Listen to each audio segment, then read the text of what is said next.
Bismillahirrahmanirrahim. Assalamualaikum warahmatullahi wabarakatuh. Alhamdulillah, kita ketemu lagi teman-teman. Semoga teman-teman semuanya selalu dalam keadaan sehat dan selalu dalam lindungan Allah Subhanahu wa Ta'ala, dan masih tetap semangat dalam menjalankan ibadah puasa di bulan suci Ramadan ini.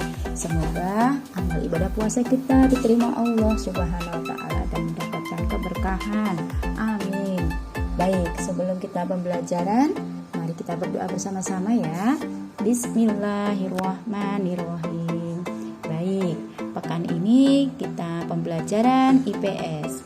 Kita masih melanjutkan pelajaran yang pekan lalu, yaitu perlawanan rakyat terhadap penjajahan. Pekan lalu kita sudah belajar penjajahan bangsa Inggris sama bangsa Belanda ya. Sekarang perlawanan rakyat terhadap penjajahan. Adapun tujuan pembelajaran kita adalah menjelaskan tokoh-tokoh penting dalam mengusir penjajah dan menghargai perjuangan tokoh-tokoh pejuang nasional dalam melawan penjajah Belanda. Baik, yang pertama ini, kita akan mengawali perjuangan rakyat dari Aceh ya. Banyak perlawanan rakyat yang dilakukan terhadap penjajah pada mulanya rakyat Indonesia selalu kalah. Karena awal mulanya rakyat Indonesia masih bersifat kedaerahan, sehingga kekuatan dalam melawan penjajah masih kurang.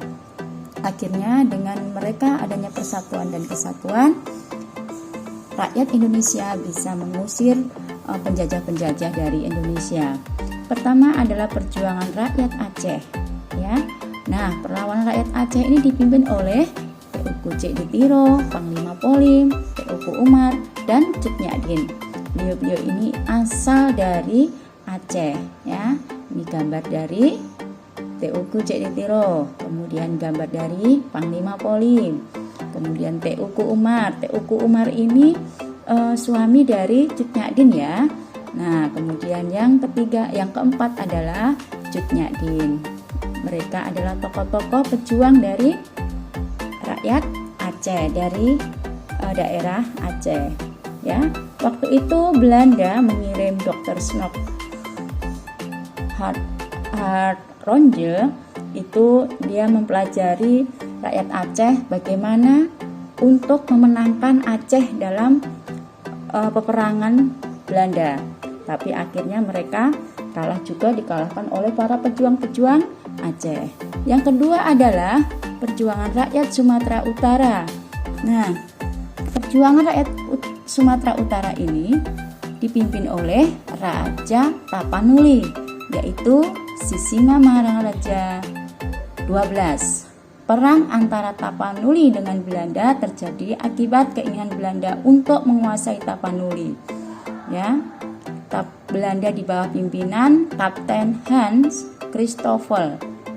Ya, mereka menyerang Pak. Akibatnya Sisingamangaraja pada waktu itu gugur. Ya, ini adalah gambar tokoh Sisingamangaraja 12. Beliau diangkat menjadi pahlawan nasional tahun 1961. Kemudian yang selanjutnya, yang ketiga adalah perjuangan rakyat Sumatera Barat. Belanda menjalankan politik adu domba pada waktu itu ya, antara kaum adat dan kaum padri, yaitu di daerah Minangkabau. Akibatnya perang di antara kedua ini disebut Perang Padri ya, yang akhirnya dipimpin oleh Tuanku Imam Bonjol ya.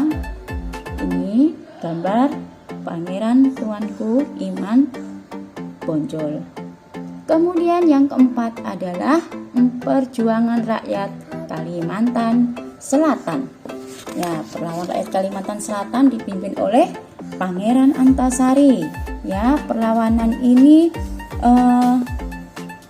Belanda berusaha menguasai kerajaan Banjar ya waktu itu ya, dengan cara memonopoli perdagangan dan mencampuri urusan kerajaan. Akibatnya terjadi perlawanan rakyat di bawah pimpinan Pangeran Antasari ya. Pangeran Antasari kemudian menyerang pos-pos Belanda di berbagai tempat. Nah, pada tahun 1862 Pangeran Antasari meninggal dunia. Kemudian yang kelima adalah perlawanan rakyat Jawa. Ya.